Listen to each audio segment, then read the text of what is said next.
Joining me right now to discuss this more, CNN legal analyst, former federal prosecutor SHAN, and CNN political director David Chalian. David, we know that Trump, talking first about Sessions, we know that Trump was not happy that Jeff Sessions recused himself from the Russia investigation. He had said that to the New York Times, but this morning he said it in the most direct way yet, that he wishes he'd picked someone else. I mean, he could fire him. Why is he restarting this public shaming?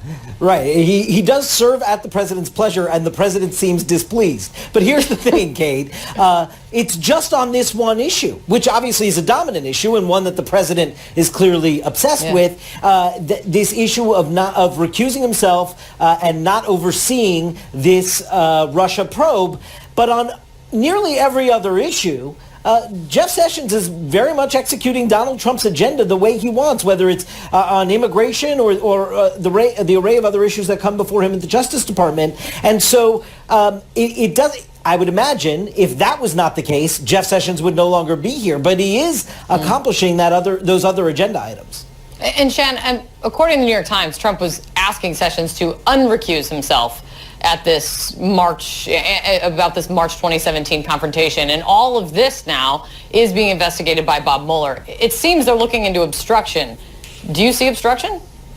Potentially. I think that him having Sessions come down there after the fact to berate him about that I'm sure is going to raise the interest level of Mueller's team. And to follow up on what David was saying, it's important to realize that the AG does a lot more than one case. So the more that the president focuses on this one case as his reasons for wanting him to unrecuse himself, contrary to the advice of the regulations and the career prosecutors, the more suspicious that begins to look.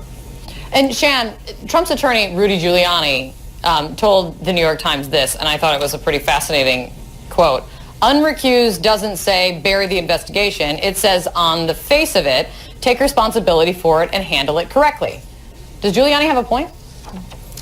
He has a point, although it doesn't seem applicable to these circumstances. Really, the message does seem to be, I want you to stick around and change your mind because I want you to bury the investigation. I think here the details would be really important. I think that's why you see so many of the questions we've heard that Mueller wants to ask go to the president's state of mind, saying that, hey, would you reconsider? You're the best man for the job. I'm comfortable with you is one thing. Saying, what the heck are you doing? I want you to put the kibosh on this, so don't leave. That's problematic.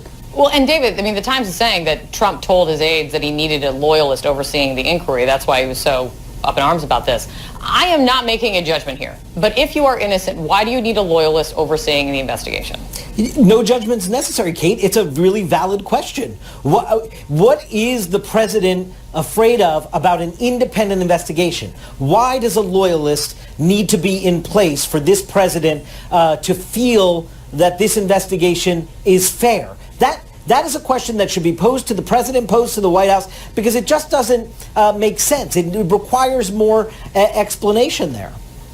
And David, the other part of this that we were talking about with Shimon is a key Republican, the Republican chair of the House Oversight Committee, Trey Gowdy. He was one of the lawmakers that was pushing for more information about the FBI's investigation into the Trump campaign and the Russia investigation.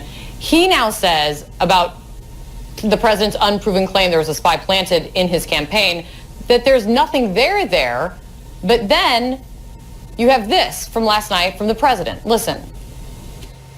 So how do you like the fact they had people infiltrating our campaign? Can you imagine? Can you imagine? Can you imagine people infiltrating our campaign? Is there anybody in this big, beautiful arena right now that's infiltrating our campaign? Would you please raise your hand? That would take courage, huh? So, in his typical flair, the president's taking Gowdy's word when it comes to Jeff Sessions' recusal, because he used it in his tweet. How can he avoid not listening to Trey Gowdy on this exact issue that he went after again last night? You're asking how the president could not be a hypocrite on this? I don't know how to answer that. Obviously, he's cherry-picking Gowdy's comments that suit his political goals of the moment. He's going to have Trey Gowdy. Trey Gowdy's not going to move up his position now. Trey Gowdy's going to say, I know what I saw. Trey Gowdy blew the entire baseless claim that there was somebody embedded, an informant embedded in the Trump campaign, a spy embedded in the Trump campaign. He blew that to smithereens. And not only is it going to be difficult for the president to deal with that, but the right-wing media echo chamber, Fox News, what have you. This is Devin Nunes, other members of Congress that pushed this, Kate.